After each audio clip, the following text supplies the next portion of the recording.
ఓం నమో భగవతే వాసుదేవాయ. మనం సత్యభామ ద్రౌపదీదేవిని 5 భర్తలతోటి ఎంత అన్యోన్యంగా ఎలా ఉంటున్నావు, ఏ రకంగా వాళ్ళ ప్రేమని చూరగొన్నావు, ఏ మంత్రమైనా వేశావా అనేటటువంటి ప్రశ్నకి సమాధానంగా ద్రౌపదీదేవి చెబుతున్నటువంటి సమాధానాన్ని మనం తెలుసుకుంటున్నాం. కాబట్టి ఈ కాలం పిల్లలకి ఇవన్నీ వినిపిస్తే అసలు భార్యాభర్తలు ఎలా ఉండాలి, భర్తతోటి భార్య, భార్యతోటి భర్త ఏ రకంగా ఉండాలి అనేవి తెలుసుకుని చీటికి మాటికి దెబ్బలాడేసుకోవడాలు, పెళ్ళైన 6 నెలలలోపే విడిపోవడాలు లాంటివి లేకుండా ఉంటాయి. కాబట్టి ద్రౌపదీదేవి ఇంకా సత్యభామతోటి ఈ రకంగా చెబుతోంది. నా అంతఃపురంలో కొన్ని లక్షల మంది పరిచారకులు ఉన్నా కొన్ని పనులను నేను ఎవరికీ అప్పచెప్పను. కొన్ని పనులు మాత్రం ఎవరూ చేయడానికి వీలు లేదు. వాటిని నేనే చేస్తాను. ఎక్కడ? భర్త విషయంలో అన్నమాట. నా భర్తలు బయట నుంచి లోపలికి వచ్చినప్పుడు వాళ్ళు కూర్చోవడానికి ఆసనం నేనే వేస్తాను. ఇది ప్రీతి వృద్ధి కారకం. అంత జాగ్రత్తగా ఉంటాను. భర్తకు కాళ్ళు కడుక్కోవడానికి నీళ్లు నేనే ఇస్తాను. అంటే భర్తకి కాళ్ళు కడుక్కోవడానికి నీళ్లు ఇస్తే అది పరమేశ్వరుడికి పాద్యం సమర్పించినట్టు అవుతుంది. కాబట్టి ఎట్టి పరిస్థితుల్లోనూ ఆ పనులు చేయడానికి ఇతరులను పంపను. అంటే దాసదాసీలు ఉన్నప్పటికీ వాళ్ళ చేత చేయించను, నేనే చేస్తాను అంది. భార్య స్థానానికి ఉన్న గౌరవం ఏమిటో ద్రౌపదీదేవికి తెలుసు. ఆ గౌరవం తెలిసి ఉన్నవాళ్ళు అలా చేస్తూ ఉంటే ఏ భర్త సంతోషపడిపోడండి. అందుకే మనం లక్ష్మీనారాయణలను దాంపత్యానికి అనుకూలంగా చెప్తాం. ఎప్పుడైనా వివాహం చేస్తే పిల్లను లక్ష్మీ స్వరూపునిగా కన్యాదానం చేస్తాం. లక్ష్మీదేవి ఎప్పుడూ నారాయణుడి పాదాల దగ్గరే ఉంటుంది. మీరు చాలా మూర్తులను చూసే ఉంటారు కదా. ఆమె ఎల్లప్పుడూ ఆయనను అనువర్తిస్తూ ఉంటుంది. అందుకని ఆయన ఆమెను తన గుండెల్లో పెట్టుకున్నాడు. లక్ష్మీం క్షీర సముద్రరాజతనయాం శ్రీరంగధామేశ్వరం. శ్రీరంగనాథుడు ఆమెను తన గుండెలలో పెట్టుకున్నాడు. ఆమె ఆయన పాదాల దగ్గర కూర్చుంది. ఆయన మాత్రం తన గుండెలలో పెట్టుకున్నాడు. ఆయనను అనువర్తించింది కనుక భర్త గుండెలలోకి భార్య చేరింది. సత్యభామ ఈ ప్రమేయమే దాంపత్యానికి కావాలి. అందుకని ఎలా వశం చేసుకున్నాము అని కాదు. ఇక్కడ కావాల్సింది ఏంటంటే ధర్మము శాస్త్రము తెలియకపోతే ప్రమాదం వస్తుంది. ఇది తెలియకపోవడం అమాయకత్వం. వయస్సు వచ్చిందని పెళ్లి చేయడం కాదు. పెళ్లి చేసుకోవడానికి కావలసిన సంస్కార బలాన్ని ఏర్పరిచి పెళ్లి చేయాలి. దీనివలన భార్యాభర్తలు ఇద్దరూ సంతోషంగా ఉంటారు. మందు పెడతావా, మంత్రం వేస్తావా అని అడిగావు కదా. నీది చాలా అమాయకత్వం సత్యభామ. నిన్ను నేను నింద చేయడం లేదు. మందు అన్నదానికి ఎప్పుడూ లోకంలో పరిమాణం కాలం అన్నదానితో సంబంధం ఉంటుంది. భర్తను వశం చేసుకోవడానికి మందు పెట్టాలి అంటే ఎంత మందు పెట్టాలో తెలియకుండా మందు పెడితే వాడు మూగవాడో, చెవిటివాడో, పిచ్చివాడో, బలహీతన వచ్చి పడిపోయేవాడో అయిపోతాడు. అప్పుడు నీ కావరం ఏమైపోతుంది? భర్తకు మందు పెడతావా అని అడుగుతావేంటి? ఆ మాటకి ఏమైనా అర్థం ఉందా? అలా మందు పెడితే వాడు జడుడు అయిపోతాడు. వాడి చైతన్యం చచ్చిపోతుంది. ఒక్కొక్కసారి మాట పడిపోతుంది, నోరు పెగలదు. ఇప్పుడు లోకం అంతా ఆ స్త్రీని నింద చేస్తుంది. మంత్రాలు, మాకులు, ఔషధాలు, చేతబడులు, ఇంద్రజాలాలు వీటితోనా భర్తను లొంగ తీసుకోవడం? దాంపత్యానికి విరవవలసింది ప్రేమతో. ఇవి కావు చేయవలసినవి. ఒక భార్య భర్త భావనని తెలుసుకుని తదనుగుణంగా ప్రవర్తిస్తే ఆమె భర్తకు చాలా దగ్గరవుతుంది. అలాగే భర్త భార్య మనసుని తెలుసుకుని ఆమెని అమాయకురాలు అనుకుని తీసి పడేయకుండా ఆమెకు తెలియదనుకున్న విషయాలని చెబుతూ భార్యని ప్రేమిస్తూ ఉంటే భార్య భర్తకి దగ్గరవుతుంది. నేను ఆయన భావనను గుర్తెరిగి ప్రయాణం చేయడం మొదలు పెడతాను. ఇప్పుడు భర్త భార్య భావనకు అనుగుణంగా మారతాడు. నేను ఆయన మనసు ఎరిగి ప్రవర్తించడంలో మా దాంపత్యం ప్రారంభమైంది. ఏ వేళకు పెట్టాలో, ఏ వేళకి వాళ్ళకి స్నానం, భోజనం రెండింటికి నేనే శ్రద్ధ తీసుకుని ఏర్పాటు చేస్తాను. స్నానం ఆయన అనుష్ఠానానికి సంబంధించినది. స్నానం కాకపోతే అనుష్ఠానం ఆగిపోతుంది. అనుష్ఠానం ఆగిపోతే చీకాకు వస్తుంది. కాబట్టి స్నానానికి వేళ పట్టును ఏర్పాటు చేసేస్తాను. ఆయనకి భోజనానికి ఇంకొకరు వండడానికి ఎట్టి పరిస్థితుల్లోనూ నేను ఇష్టపడను. నా భర్త భోజనాన్ని నేనే వండుతాను. ప్రేమకు కారణం వంటలోంచే వస్తుంది. వంటిల్లు ఇంటికి జీవనాడి. తన గొప్ప తన భర్తకు వండి పెట్టడంలోనే ఉన్నదని ద్రౌపదీదేవి సంతోషపడిపోయింది. అంతే కదండి. భర్త ఎటువంటిది తింటాడు? కారం ఎక్కువ కావాలా, ఉప్పు ఎక్కువ కావాలా, లేకపోతే పుల్లగా తింటాడా, కమ్మగా తింటాడా, నెయ్యి వేస్తే తింటాడా, నూనె వేస్తే తింటాడా, ఇవన్నీ కూడా కేవలం భార్యకే తెలుస్తాయి. కూతురికి, కోడళ్ళకి కూడా తెలియవు. కాబట్టి అతడు ఎలా తింటాడు, ఏ రకంగా తింటాడు, కనీసం భార్య ఏం తింటున్నది అన్నది కూడా భర్తకు తెలియనటువంటి సంసారాలు ఉన్నాయి. కాబట్టి భర్త ఏ విషయంలో ఎలా తింటాడు, ఒక ఇష్టం లేని కూరే ఉంది, ఏ బెండకాయో కాకరకాయో ఏదో తినడనుకోండి, ఇంకా ఆ రోజుల్లో ఆ రోజు అది తప్పితే ఇంక వండడానికి లేదు అంటే ఆ కూరనే ఎంతో రుచిగా అతనికి ఇష్టమైనట్టుగా కాస్త నువ్వు పొడేసో పల్లి పొడేసో లేకపోతే ఇంకో రకంగానో చక్కగా రుచిగా వండిపెట్టి ఆ కూర అంతా తను చక్కగా తినేటట్టుగా చేసి బాగుంది, నేను తినకపోయినా బెండకాయ ఇష్టం లేకపోయినా ఈరోజు చాలా బాగుంది అనేటట్టుగా కనుక వండి పెట్టే ఇల్లాలు ఉంటే ఆ భర్తకి ఇంకా కావాల్సింది ఏముందండి. అంత చక్కగా వండినా ఏమీ మాట్లాడకుండా నాకు ఇష్టం లేని కూర చేసావంటే ఇంక అది మనం చెప్పలేమనుకోండి. కాబట్టి ద్రౌపదీదేవి వాళ్ళకి ఏ రకమైన పదార్థాలు ఇష్టమో ఆ రకమైన పదార్థాలని వండి భర్తలకు పెట్టడంలో సంతోషపడిపోతూ ఉంటుందన్నమాట. నా భర్తలు మహాపరాక్రమవంతులు, ఎనలేని సంపాదకులు, ధరామండలమునంతటినీ గెలిచి కప్పాలు తీసుకొచ్చారు. అయినా అనవసరంగా ఒక ధాన్యపు గింజ వృధా అయితే నేను ఒప్పుకోను. నాకు అంతఃపురం మీద పెత్తనం ఉంటుంది. ఎప్పుడు ఏ దానం చెయ్యాలంటే ఇంట్లో ఎన్ని ఉన్నాయో ఎవరికి ఏమి ఇవ్వవచ్చునో నేను చెప్పి తెప్పిస్తాను. అంతేగాని ఇంట్లో పని వాళ్లకు అన్నీ తెలియడమును నాకేమీ తెలియకుండా ఉండడము అంటూ ఉండదు. ఇది ఇంటి యజమానురాలుగా నా గొప్పతనం. కాబట్టి ఒక్క గింజ నిష్కారణంగా వృధా అవడానికి నేను ఒప్పుకోను. అంతే కదండి. బియ్యం చూడండి, చాలామంది బియ్యం బస్తా తీసుకొచ్చి బియ్యం డబ్బాలో పొయ్యడంలోనే ఆ ఇంటి ఇల్లాలి యొక్క గొప్పతనం, ఆ భర్త యొక్క గొప్పతనం ఉంటుంది. అంటే మగపిల్లల చేత పోయించనివ్వండి, భర్త చేత పోయించనివ్వండి, అది ఆ గొప్పతనం అంతా అక్కడే ఉంటుంది. కింద మీద పడిపోయేటట్టుగా బియ్యాన్ని పోసేయడం, చీపురుతో చాటలోకి ఇట్టేసి కాలువలో పడేయడం లాంటివి చేయకూడదు. ఎంత జాగ్రత్తగా ఒక్కొక్క ధాన్యపు గింజని, అంటే ఒక్కొక్క బియ్యపు గింజని, ఏదైనా అవనండి, పప్పులు అవనండి, పంచదార అవనండి, ఉప్పులు అవనండి, ఏదైనా కింద మీద పోసేసేటట్టుగా ఉన్నాయి కదా, ఉంది కదా, ఇవాళ పెద్ద ప్యాకెట్ ఉంది కదా అని చెప్పేసి పారబోసేయడం, నూనెలు నెయ్యిలు ఎక్కువ వేసేసేయడం అలాంటివి చేయకూడదు. ఎంత పొదుపుగా చేసుకుంటే అంత లక్ష్మీప్రదంగా మన ఇల్లు ఉంటుంది. కాబట్టి పని వాళ్ళకి తెలుసు నాకు ఎక్కడేమున్నాయో తెలియదు అనేటటువంటి విషయం కాకుండా ఆవిడ మొత్తం ఇంటికి అంతఃపురానికి యజమానురాలుగా అన్నీ తెలుసుకుని ఎక్కడ ఏవే ఉన్నాయి, ఎవరికి ఏ దానం చేయడానికి ఎక్కడ ఏది ఉంటుంది అనేటటువంటిది తెలుసుకుంటుంది. అందుకే ఇంటికి భార్య గృహలక్ష్మి. ఆవిడ ఏ రకంగా ఎక్కడ ఏది ఉందో ఇంట్లో పిల్లలకు కానీ భర్తకు కానీ అత్తమామలకు కానీ తెలియకుండా ఉండేటటువంటి విషయాలు కూడా ఆవిడకి తెలుస్తూ ఉంటాయి. ఏదో చూడండి, ఒకటి ఆ చీరకి జాకెట్ ఎక్కడుందో తెలియట్టేదే అమ్మాయి, ఎక్కడుందని అత్తగారు అడిగింది అనుకోండి, అదేంటంటే మొన్న మడత పెట్టి ఈ చీరలో పెట్టుకున్నారు, దానికి దీనికి ఒకటే అన్నారు కదా అని చెప్పేసింది అనుకోండి, అప్పుడు ఆ ఇల్లాల యొక్క గొప్పతనం అంతా అక్కడ తెలుస్తూ ఉంటుంది. కాబట్టి ఇంటికి గృహలక్ష్మిగా ఇల్లాలు ఎక్కడ ఏ ఉన్నాయో, ఏ ఏ పదార్థాలు ఎక్కడుంటాయో, ఎవరికి ఎప్పుడు ఏది దానం చెయ్యొచ్చో అన్నిటినీ కూడా కేవలం పనివాళ్ల మీదే పెట్టకుండా తాను తెలుసుకుని ఉంటుంది అనేటటువంటి విషయాన్ని ఇక్కడ ద్రౌపదీదేవి సత్యభామతో చెప్తూ ఉంటుంది. కాబట్టి ఒక్క గింజ కూడా నిష్కారణంగా వృధా అవడానికి నేను ఒప్పుకోను. నేను పరిచారకులందరినీ గమనిస్తూ ఉంటాను. ఎవరికి ఎంత అవసరమో అంత ఇస్తాను. కానీ స్వాతంత్రాన్ని అంగీకరించను. వాళ్ళంతట వాళ్ళు తీసుకుని వెళ్ళిపోవడానికి వీల్లేదు. ప్రతి విషయం నాకు తెలియాలి. అలా గృహ పరిపాలన చూస్తూ ఉంటాను. అంతే కదండి.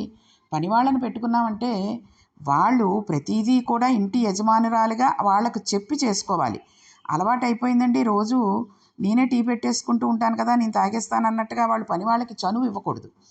ఏ విషయమైనా సరే నాకు చెప్పి చేయాల్సిందే, నాకు చెప్పకుండా ఏ విషయం చేయకూడదు అనేటటువంటి విషయాన్ని పరిచారకులకి ఆవిడ చెప్తూ ఉంటుంది. వాళ్ళు ఏం చేస్తూ ఉంటారో చూస్తూ ఉంటుంది. ఇలా చేయడం వల్ల ఏంటండి, దీని వలన భర్తకు పరమశాంతి. తాను తేవడం కాదు, తెచ్చింది నిలబడుతుంది. అది సమయోచితంగా ఉపయోగపడుతుంది. కుటుంబం అంతా వృద్ధిలోకి వస్తుంది. అందుకని నేను అలా చేస్తూ ఉంటాను. నా ఇల్లు నేను సర్దుకుంటాను. ఇంటిని ఎప్పుడూ శుభ్రంగా ఉంచుకుంటాను. బూజు దుమ్ము ధూళి ఇంటిలో ఉండనివ్వను. ఎప్పుడూ లక్ష్మి మా ఇంట్లో ఉంటుంది. ఇంటిని అమరికగా ఉంచుకుంటాను. ఇంటిలోని ఖాళీ స్థలాలని అందంగా ఉంచుతాను. ఇంటిలోని పాత్రలను పరిశుభ్రంగా ఒబ్బిడిగా తీసుకోవడానికి వీలుగా అందంగా చక్కగా అమరికగా పెట్టుకుంటాను. ఒక్కనాడు కూడా ఇల్లు చక్కగా ఉండకపోవడం అనేది ఉండదు. నా పతులు తిరిగే మందిరాలని నేనే శుభ్రం చేయిస్తాను. బంధువులు వచ్చినప్పుడు పరమ సంతోషంగా వాళ్ళు గడిపి వెళ్ళిపోయేటట్టు వారితో చక్కగా మాట్లాడతాను. ఇక్కడ ఇది కూడా ఒక ముఖ్యమైన విషయం. ఇల్లు శుభ్రంగా ఉంచుకోవడం అనేది ఒక పెద్ద కళ అండి. ఇంటి యజమానురాలి మీదే ఆ ఇంటి యొక్క కళ ఏమిటి, ఆ ఇంటి యొక్క లక్ష్మీదేవి ఎలా ఉంటుంది అనేది ఆధారపడి ఉంటుంది. అందుకనే చూడండి, ఎప్పటికప్పుడు సర్దేసుకుంటూ ఉంటే ఆ విషయాలలో శుభ్రంగా ఉంచుకోవడానికి తగినటువంటి కార్యక్రమాలన్నిటినీ కూడా, ఆ పనులన్నిటిని కూడా ఇంటి యజమానురాలే చేసుకునేటట్టుగా ఉండేటట్టయితే, పనివాళ్ళు ఉన్నప్పటికీ ఎప్పుడు ఏది ఎక్కడ సర్ది పెట్టాలో చెబుతూ ఉంటే ఆ ఇల్లు శుభ్రంగా కళకళలాడుతూ చక్కగా లక్ష్మీప్రదంగా ఉంటుంది. ఏముందండి, పిల్లలు ఉంటారు, ఆ స్కూళ్ళకి వెళ్ళిపోయే టైములు బ్యాగులు అవి ఎక్కడో పడేస్తారు, తుడుచుకున్న తువ్వాళ్ళు మంచాల మీద పడేస్తూ ఉంటారు. వాళ్ళకి నేర్పి చెప్పి ఇవి వెంటనే మీరు దండం మీద ఆరేస్తూ ఉండండి. అంటే ఒక పని తగ్గుతుంది, వాళ్ళకి నేర్పినట్టు ఉంటుంది. ఎందుకంటే రేపొద్దున ఇంట్లో ఆడపిల్లలు ఉంటే వాళ్ళు రేపు ఒక ఇంటి ఇల్లాలు అవ్వాల్సిన వాళ్ళే కదండి. మగపిల్లలు అవ్వక్కర్లేదు, వాళ్ళకి నేర్పక్కర్లేదని కాదు. ఈ రోజుల్లో భార్యాభర్తలు ఇద్దరు ఉద్యోగాలు చేసుకుంటున్నప్పుడు ఒకళ్ళకి సాయంగా ఉండాలి. కాబట్టి కొన్ని పనులు మగవాళ్ళు చెయ్యకూడదు అనేటటువంటి విషయాలను పూర్వం నుంచి వస్తున్నప్పటికీ కూడా మనం నేర్పించి వాళ్ళని కొంత సాయం చేయడానికి ఉపయోగించబడవచ్చు. అంతేగాని ఇల్లాలని కూర్చోబెట్టేసి మొత్తం పనంతా మగవాడు చేసేటటువంటి అంతటి పరిస్థితులను తెప్పించుకోవడం కాదు. కానీ కొన్ని పనులు ఈ రోజులను బట్టి పిల్లలు చేసినందువల్ల ఎటువంటి తప్పు లేదు. ఇంద్రుడు పదవి దిగిపోతాడండి మగపిల్లలు కొన్ని పనులు చేస్తే అని అంటారు. కానీ ఇటు ఆర్థికంగా డబ్బు సాయం కావాలి, లేదా ఆడపిల్ల చదువుకుని అంతంత చదువులు చదివిస్తూ ఉంటారు తల్లిదండ్రులు. చదివించిన తర్వాత ఆ చదువులు అయిపోయిన తర్వాత ఇంట్లోనే కూర్చోవడం కాకుండా, అంటే ఏ పిల్లలో పుట్టిన తర్వాత ఇంకెలాగో వాళ్ళకి ఉద్యోగాలు చేయడానికి అత్తమామలు కానీ తల్లిదండ్రులు కానీ సాయం చేయడానికి ఎక్కడో దూరంగా ఉంటే అవ్వదు. కాబట్టి బేబీ కేర్ సెంటర్లోనూ వాటిల్లోనూ వేయడానికి అవ్వదు. కాబట్టి వాళ్ళు ఉద్యోగాలు మానేసి ఇళ్లల్లో ఉంటే అది వేరే విషయం. కాబట్టి కొన్ని పనులు ఎక్కడ పెట్టాల్సిన వస్తువులు అక్కడ పెట్టడం, శుభ్రంగా మడత పెట్టినవి అందంగా ఉంచుకోవడం, ఇలాంటివన్నీ ఉంటాయి. కాబట్టి ఈ ఇంటి ఇల్లాలు చేయవలసిన ముఖ్యమైన విషయం ఏంటో తెలుసా అండి? ఇల్లు శుభ్రంగా ఉంచుకోవడం. హాల్ అవనండి, కిచెన్ అవనండి, బెడ్రూమ్స్ అవనండి, బాత్రూమ్లు అవనండి, ఏవైనా సరే ఎప్పటికప్పుడు శుభ్రం చేసేసుకుంటూ ఉంటే, వారానికోసారి చకచక తుడిచేసుకుని చక్కగా చేసుకుంటూ ఉంటే, వచ్చిన వాళ్ళు కూర్చోగానే అబ్బా హాయిగా లక్ష్మీప్రదంగా ఉందమ్మా ఇల్లు, సుఖంగా ఉంది, చల్లగా ఉంది అన్నారనుకోండి, ఆ ఇంటికి ఎంత సౌభాగ్యమో. కొంతమంది చూడండి, బట్టలు ఆరేస్తారు, బాగానే ఉంటుంది. ఆ బట్టలు ఆరేసినవి తీసుకొచ్చి మంచం మీద పడేసి తర్వాత మడత పెడదాం అనుకుంటారు. అది అలాగా ఆ పనుల్లో పడి మర్చిపోయి రాత్రి అయిపోతుంది. అవి తీసి ఆ పక్క గదిలోనో ఎక్కడో పడేస్తారు. మళ్ళీ పొద్దున్నే అందులోంచి తీసుకుని కావాల్సినవి కట్టేసుకుంటూ ఉంటారు. మళ్ళీ ఉతుకుతూ ఉంటారు, పైన పడేసేవి పడేస్తూ ఉంటారు, తీసేవి తీసుకుంటూ ఉంటారు. ఒక్క పావుగంట కేటాయించుకుంటే అవన్నీ మడతపెట్టి ఎవరెవరిలో వాళ్ళు పెట్టేసేసుకుని చక్కగాను. ఆ హాలు కూడా ముఖ్యంగా చెప్పాల్సింది ఏంటంటే, ఎవరొచ్చినా సరే హాల్లో కూర్చుంటారు కాబట్టి ఎక్కడ పెట్టిన వస్తువులు అక్కడ చక్కగా ఉండేటట్టుగా హాల్ అంతా శుభ్రం చేసేసారనుకోండి, వచ్చిన వాళ్ళు కనీసం హాల్లో కూర్చుని వెళ్ళిపోయే వాళ్ళైతే కనీసం హాల్ అయినా శుభ్రంగా ఉంటుంది. అందుకే పూర్వం నుంచి కూడా చూడండి, ఆదివారాలు, సెలవు రోజులు, పండగ రోజులు వస్తే గబగబా హాల్ శుభ్రం చేసి పిల్లలందరికీ స్నానాలు అవి చేయించేసి ఆ ఇల్లాలు కూడా స్నానం చేసేసి శుభ్రంగా ఉండేది. ఎందుకు, ఆదివారం ఎవరైనా ఉదయాన్నే, ఇప్పుడంటే ఫోన్లు ఉన్నాయి కాబట్టి మేము ఫలానా టైంకి వస్తున్నాం, ఫలానా బ్రేక్ఫాస్ట్కో, లంచ్కో, డిన్నర్కో వస్తాము అని చెప్పేటటువంటి అవకాశాలు ఉన్నాయి. పూర్వం అలా లేదు కదండి. ఎప్పుడు వస్తున్నారో ఎవరు వస్తారో కూడా తెలీదు. మహా ఊళ్ళ నుంచి వస్తే ఉత్తరాలు రాసి ఫలానా రోజుకి నేను వస్తున్నాను, ఇన్ని రోజులు ఉంటాను అని ఏదైనా వస్తే ఉత్తరాలు రాసి చెప్పుకునే రోజులు ఉన్నాయేమో, కానీ ఫోన్లో అవి వచ్చినవి ఇప్పుడే. కాబట్టి ఆ ఇల్లు శుభ్రంగా ముందు గదులు అవి ఉంచేసుకుంటే, పిల్లలు శుభ్రంగా స్నానాలు చేయించేసి, ఆవిడ కూడా ఇంటి ఇల్లాలు కూడా పనంతా అయ్యాక 11కో 12కో స్నానం చేసి శుభ్రంగా తయారయ్యి అప్పుడు అన్నం తినేసేసి, అంటే అన్నం ముందే వండేస్తూ ఈ పనులు చేసుకుంటూనే వండేస్తూ అప్పుడు తిందామనుకుంటే అది శుభప్రదం కాదు.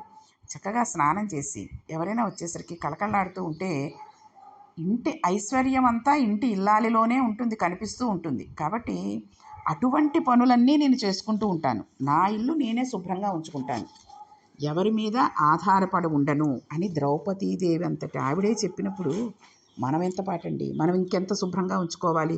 ఈ కలికాలంలో భర్తల మనస్సులు చూరగొనాలి అంటే మనం ఇంకెంత కష్టపడాలో చూడండి. కాబట్టి ఓ సత్యభామ, నా భర్తలు నన్ను ఎందుకు ఇష్టపడతారో తెలుసా?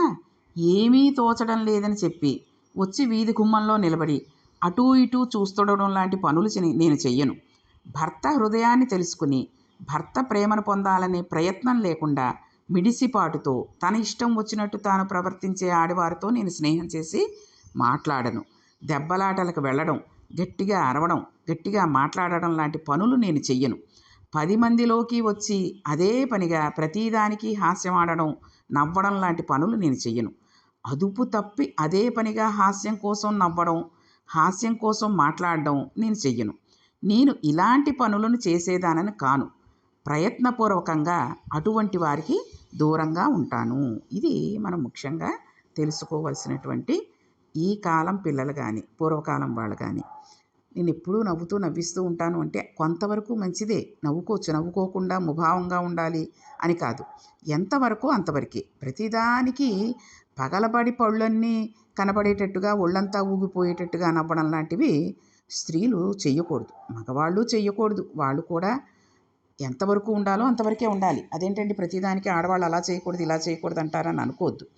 ఎందుకంటే ఒక ఆడదానికి గౌరవం అనేది తన మాటను బట్టి, తన కట్టుకున్న బట్టను బట్టే ఉంటుంది. షాపులకు వెళ్ళినప్పుడు చూడండి, వాళ్ళు వచ్చిన వాళ్ళని ఏ రకంగా పలకరిస్తారు అన్నది ఒక 10-15 నిమిషాలు మీరు ఒక ఎటువంటి షాపులంటే బట్టల షాపులు దగ్గరికి అయినా సరే, లేకపోతే ఈ ఫ్యాన్సీ షాపులు ఉంటూ ఉంటాయి. మంచి బజార్లలో కొంచెం రష్గా ఉండే షాపులు ఉంటూ ఉంటాయి. అక్కడికి వెళ్ళి ఒక 10 నిమిషాలు గమనించండి, మనకు తెలిసిపోతుంది. వచ్చిన ఆడవాళ్ళ యొక్క వస్త్రధారణను బట్టి, వాళ్ళ మాట తీరును బట్టి, వాళ్ళ మేకప్లను బట్టి, ఆ అమ్మేవాడు కానీ, ఆ షాపు యజమాని కాదు, అమ్మేవాడు ఉంటాడు, సేల్స్ మ్యాన్లు ఉంటారు, సేల్స్ గర్ల్స్ ఉంటారు. వాళ్ళు ఏ రకంగా మాట్లాడుతున్నారో, వాళ్ళు చూపులు ఏ రకంగా ఉంటాయో ఒక్కసారి గమనిస్తే చాలామంది ఆడవాళ్ళు మారిపోవడానికి అవకాశం ఉంటుంది. కాబట్టి అదే పనిగా పక్క వాళ్ళతోటి మాట్లాడుతూ ఇంట్లో పనులు మానేసి, లేదా ఏమీ తోచడం లేదని వీధి గుమ్మంలో నిలబడక్కర్లేదు, టీవీ చూస్తూ కూర్చోడాలు, సెల్ ఫోన్లో ఆడుకోవడాలు, ఏం పని లేకపోతే ఫోన్ చేసి ఎవరితోటో కబుర్లు చెప్పుకోవడాలు లాంటివి చెయ్యకూడదు. కాబట్టి ఎంతలో ఉండాలో అంతలో ఉండి, ఇటువంటి వాటన్నిటికీ ప్రయత్నపూర్వకంగా అంటే కావాలనే అటువంటి వాళ్ళకి దూరంగా ఉంటాను, అటువంటి విషయాలకి నేను వెళ్ళను అని చెప్తోంది ఆవిడ. నా భర్తలు ఇంట్లో లేని సమయంలో ఒంటి నిండా పరిమళ ద్రవ్యాలు పూసుకోవడం, సిగలో విశేషంగా పువ్వులు అలంకారం చేసుకోవడం, మంచి మంచి భూషణాలు పెట్టుకోవడం, మంచి మంచి బట్టలు కట్టుకోవడం చెయ్యను. అలాగని శౌచాన్ని వదలను. నిరాడంబరంగా ఉంటాను. నా భర్తలు ఉన్నప్పుడు బాగా అలంకారం చేసుకుంటాను. ఆమెలోని ఆడతనాన్ని చూడడానికి అర్హుడైన వాడు ముందరే ఆమె అందం చూపించబడాలి. అంటే ఆమెలోని ఆడతనాన్ని చూసేవాడు ఎవడండి? భర్తే కదా. ఆమె ఆకర్షణంగా కనబడవలసింది ఆయనకే. కాబట్టి నేను అలా ప్రవర్తిస్తూ ఉంటాను. అందుకని భర్త దగ్గర లేకపోతే ఎక్కువగా అలంకారం చేసుకోను. ఎక్కువగా అలంకారం చేసుకోకుండా ఉండడం అనేది ఏంటంటే, మామూలుగా ఏదో కాస్త క్రీమ్ రాసుకోవడం, పౌడర్ రాసుకోవడం, మంచి విస్త్రీ చేసిన చీరో లేకపోతే రోజు కట్టుకునే చీరలు ఏవో ఉంటాయి కదండి, అవి కట్టుకుని అంతవరకు ఉండాలి. అంతేగాని ఏం అలంకారం చేసుకోం కదా కానీ ఓ పిచ్చి చీర కట్టేసుకుని మరీ ఎవరైనా వచ్చేసరికి అసహ్యంగా కనపడడం కాదు, కేవలం భర్తకే అందంగా కనపడతానని చెప్పి. అటువంటి విషయాలలో జాగ్రత్తగా ఉండాలి. లిప్స్టిక్లు రాసేసుకోవడాలు, క్రీములు, ఫేషియల్స్ అవి చేసేసుకోవడాలు అలాంటివి కాకుండా ఎంతవరకు ఉండాలో, ఎవరైనా వచ్చేసరికి ఒకలా ఉండడం, ఎవరైనా ఉన్నప్పుడు ఒకలా ఉండడం, భర్త దగ్గరికి వెళ్ళినప్పుడు ఒకలా ఉండడం.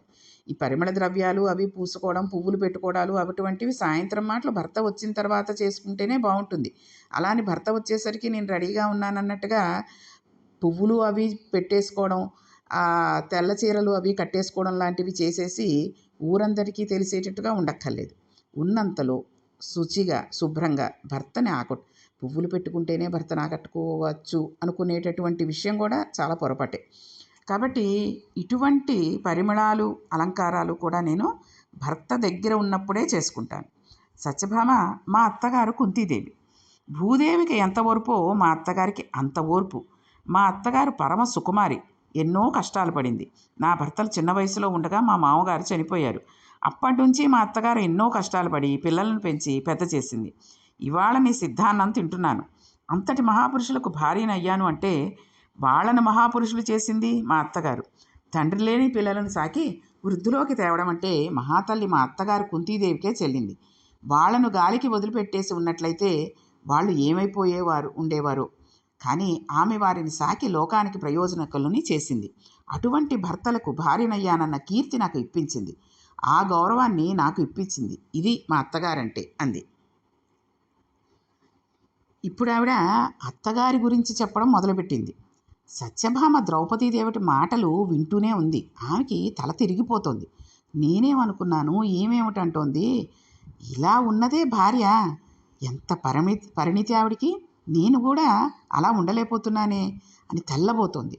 కాబట్టి ద్రౌపదీదేవి అత్తగారిని ఏ రకంగా చూడాలి, అత్తగారి విషయంలో మనం ఎటువంటి జాగ్రత్తలు తీసుకోవాలి అనేటటువంటి విషయాన్ని ఏ రకంగా చెప్పింది, అది మనం విని ఆచరించడానికి ప్రయత్నపూర్వకంగా ఎంతవరకు చేయగలం అనేది రేపటి పారాయణంలో తెలుసుకుందాం. కాబట్టి భార్యాభర్తల అనుబంధాన్ని ఏ రకంగా ఉండాలి అనేది ఆ ద్రౌపదీదేవి చెప్పింది. కాబట్టి మనం కూడా అనవసరమైన విషయాలలోకి తలదూర్చకుండా భర్తకి ఆయన వచ్చే సమయానికో, ఆయన ఇంట్లో ఉండేటప్పటికో ఏ రకంగా ఉండాలి అనేది తెలుసుకుని మనం మసులుకుంటే ఎంతో బాగుంటుందని తెలుసుకుంటూ ఈరోజు పారాయణాన్ని ముగిద్దాం.